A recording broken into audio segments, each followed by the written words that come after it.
My father-in-law installed cameras in our bedroom for safety. When I confronted him, he smiled. I just need to make sure my son is happy. My husband shrugged. It's not a big deal. That night, I packed my bags. The next morning, they woke up to a house completely empty. James and I got married a year ago. We were still saving up for a place of our own when his dad, Richard, offered to let us live in his house. You'll save money, he said. No need to rush into a mortgage. I wasn't thrilled about it. Richard had always been a little too involved in James's life. He would show up unannounced when we were dating, call multiple times a day, make comments about how James used to be so happy before he met me. But James always brushed it off. That's just how he is, he'd say. I let it go. We moved in. And from day one, Richard made sure I knew whose house it was. It started small. He'd walk into our bedroom without knocking. He'd, accidentally, walk in on me changing, acting all flustered like, oops, didn't realize you were in here. He made weird comments. Weird. A strong marriage needs consistency. A man should never go to bed frustrated. Women these days don't understand how to take care of their husbands. I told James it was making me uncomfortable. He rolled his eyes and said, he's just old-fashioned. Then came the rules. No locked doors. I should know where you are at all times. Dinner is at 6. No exceptions. If I broke one, passive-aggressive guilt trips. This is my house. I just asked for one thing. It was suffocating. But James acted like I was crazy for feeling that way. I should have left then. The night I found them, I had come home early from work. James and Richard were out, so I had the house to myself. I went to our bedroom to change, and as I was taking off my sweater, something caught my eye. A small blinking red light on the smoke detector above our bed. I froze. My brain tried to come up with a reasonable explanation. Maybe it was a faulty alarm? Maybe the battery was dying? But something fell off. I grabbed a chair, climbed up, and unscrewed the cover. Inside, there was a camera. I nearly dropped it. My hands were shaking. My stomach twisted into knots. I tore through the room, searching. I found 2 more. One tucked behind the TV. One inside the bathroom vent. That's when I realized someone had been watching us. And I knew exactly who it was. I didn't wait. The second James and Richard walked through the door, I was in the kitchen, camera in hand. I slammed it onto the table. What the hell is this? Richard barely glanced at it. Then, he smiled. I just need to make sure my son is happy. My body went cold. My vision blurred. What did you just say? I asked, my voice shaking. Richard sighed, like I was some dramatic child throwing a tantrum. I had to be sure you weren't making him miserable. Miserable? You mean to tell me you've been spying on us? In our bedroom. He didn't even flinch. I wouldn't call it spying. I could feel my pulse pounding in my ears. And James? Did you know? James looked away. That was all I needed to see.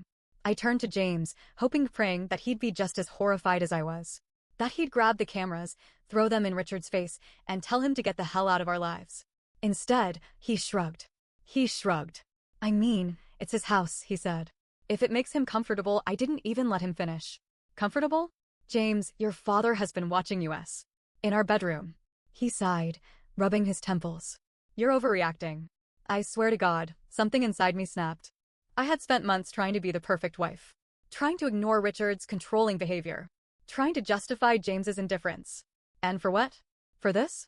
I was done. I didn't say another word. I didn't cry. I didn't scream. I just nodded. Then, I started planning. That night, I packed my bags. But I didn't just pack for myself. I took everything. Everything that belonged to me. Everything I had bought. Everything I legally owned.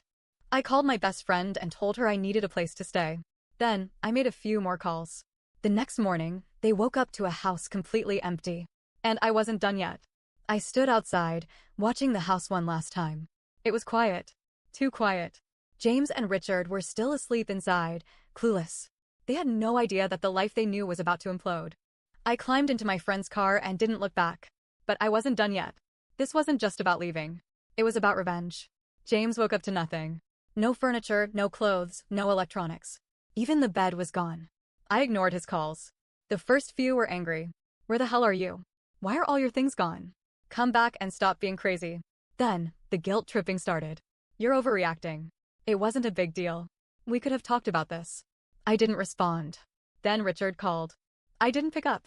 And that's when the real chaos began. James thought he still had our savings. He didn't. The money was in my name. Every paycheck, every deposit, all in an account only I had access to. James called again. 56 times. By noon, my inbox was flooded with texts. James, what the F asterisk did you do? James, where's our money? James, you can't just take everything. James, are you serious right now? Yes, I was serious. I still wasn't done. I went straight to the police. I showed them everything. The cameras, the footage, the receipts. They took it very seriously. A detective got involved. A warrant was issued. I thought James and Richard would panic. They didn't. Instead, they fought back. 2 days later, I got served with legal papers. James was suing me. He wanted his share of the savings, the house, the car. Richard backed him up, claiming I was emotionally unstable and had stolen from James. I almost left. They had no idea what was coming. Because while they were trying to take me down, I was already 3 steps ahead. It happened faster than I expected. The cops raided the house. Richard was arrested for illegal surveillance and invasion of privacy. James? He just stood there, watching his father get dragged away. Then, he turned on me. He started begging. He showed up at my friend's house, crying. Please, we can fix this, he said. It's all a misunderstanding. I stared at him. You knew. He wiped his face. It's not like that. You're making it worse than it is. I stepped closer. Your father has been watching us. He put cameras in our bedroom. And you just let it happen. He swallowed hard. I thought he was just looking out for me. Looking out for him? I felt sick. I turned and walked away. He was dead to me. But then he played his final card. I got a call from the detective. Something's not right, he said. We got some of the footage from the cameras, but some files are missing. My stomach dropped. Missing? Deleted, he said. And not just any files. Only the ones from the bedroom. I felt my breath hitch. Someone wiped them, he continued. But we're working on recovering them. I already knew who had done it. James. He was protecting his father. And suddenly, I had a terrifying thought. What if those cameras weren't just for spying? James wasn't done. I should have known. After Richard's arrest, I thought things were finally falling into place. The police had evidence.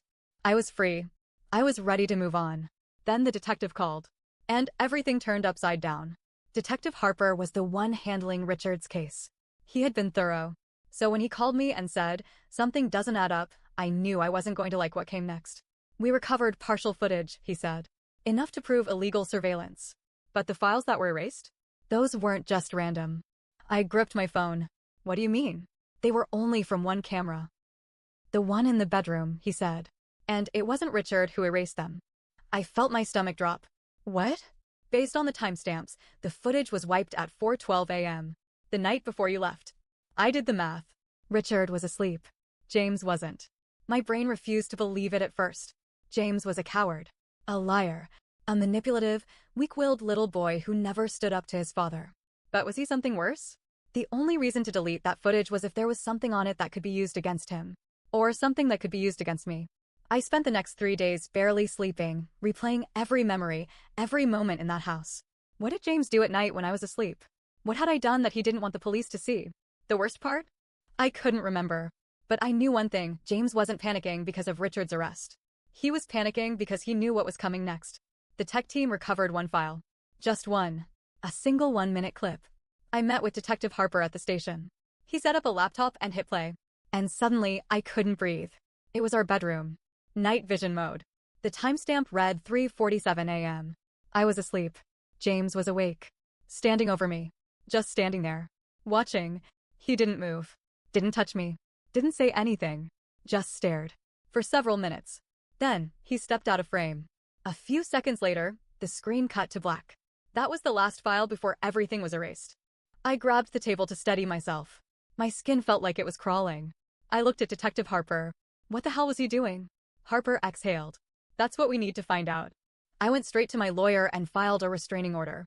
James didn't take it well. At first, he blew up my phone. We need to talk. It's not what you think. I didn't do anything wrong. I blocked him. Then, he started showing up. At my friend's house. At my work. Waiting in his car outside. Watching me. Then, one day he was gone. His bank accounts? Drained. His job? Quit. His car? Left at his dad's house. James vanished. A week later, I got another call from Detective Harper. We found something, he said. Richard's finances. Turns out, he had multiple offshore accounts. I frowned. Okay. The weird part? 2 of them were in James's name. I froze. Harper continued.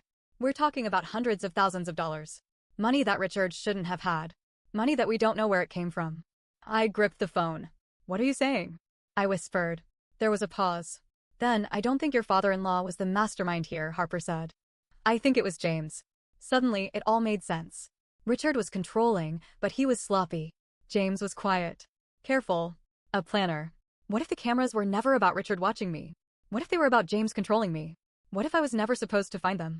What if he wanted to catch me doing something? And what if he already had? My blood ran cold. Because suddenly I knew this wasn't over. James wasn't hiding. He was waiting. James was not the man I thought he was. For so long, I had blamed Richard, the creepy, controlling father-in-law with no boundaries. But the more the police uncovered, the more I realized Richard was just a distraction. The real danger was James. And now he was gone. Hiding. Waiting. I knew this wasn't over. It happened late at night, 2 weeks after James disappeared. I was in my new apartment. Small, quiet, safe. I hadn't heard from him in days. Then, my phone buzzed. Unknown number. I almost didn't answer. But something told me I needed to. I picked up. Hello? Silence. Then, a deep breath. It was never about my dad, James said. My heart stopped. I sat up, gripping the phone so tight my fingers ached. Where are you? I demanded. He ignored the question. You were supposed to stay. What? You were supposed to fail. I felt my stomach drop. Fail at what? There was another long pause. Then, in a voice that was flat and motionless, he said, I needed proof. My hands shook. Proof of what? That you weren't loyal. I couldn't speak. James sighed like I was too slow to understand. You were never supposed to find the cameras. I was supposed to catch you cheating. My entire body went cold. James kept talking, his voice eerily calm. My dad's the perfect scapegoat, right? The creepy old man. The guy who can't mind his business.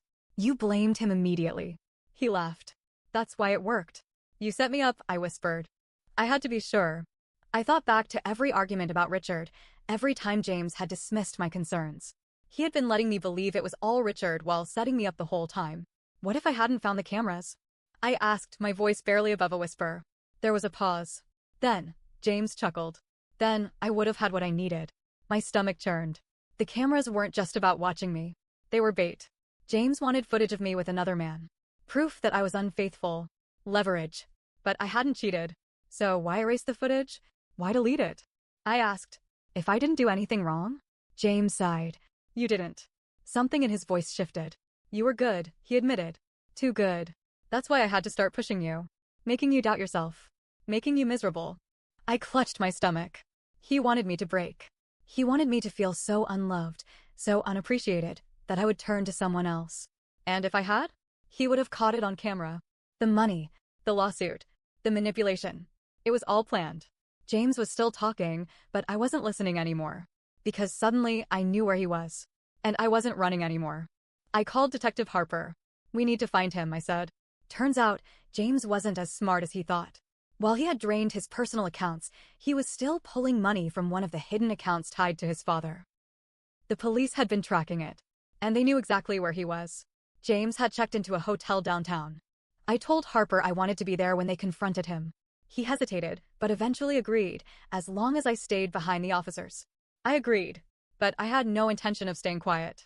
James was in the hotel lounge when we arrived. He was sipping a drink like he didn't have a warrant out for his arrest. When he saw me, he actually smiled. There you are, he said. Took you long enough.